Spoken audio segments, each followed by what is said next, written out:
At the end of a previous video, I asked if you knew what these orange lines were all about, and I'm going to tell you. What you do is you weave in a different color thread on your work when you're casting on your stitches every 10 stitches, and that way it's really easy to count where you're at, especially if you get interrupted.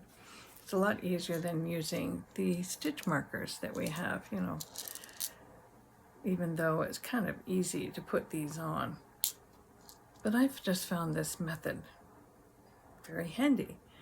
And then you can just pull the thread out later on when you're done. So let me show you how I do it, because at first I was getting my yarns all mixed up, the one that I'm working with and the one that I'm using to mark my stitches with.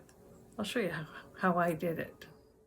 Here's my latest project. It's a sweater, and I've already cast on the stitches and worked up several rows, but I'm going to show you how to mark using an alternate colored thread.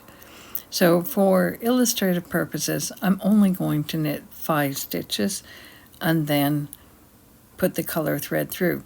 Now, I found that if you had your working yarn on your right side, if you knit English, and the colored thread on the left side, the two don't get tangled up.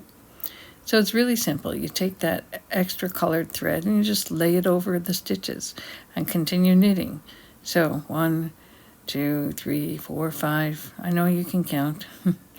Bear with me here. So then you take that thread after you count 5 or 10 stitches, I would recommend, and you just lay it back over. Continue knitting. Next 5 or 10 stitches. And then bring the thread back over again. And that's how it goes. But at first, as I said, I got my threads tangled up. I was moving one over here and there, and it was very cumbersome. But if you do it this way, it's very organized, and everything stays where it should. Like your working thread on the right, your colored thread on the left. And that way, without having to move markers onto your needle and take them off later, you can actually count your stitches. And this works really great if you get interrupted. A neat little tip.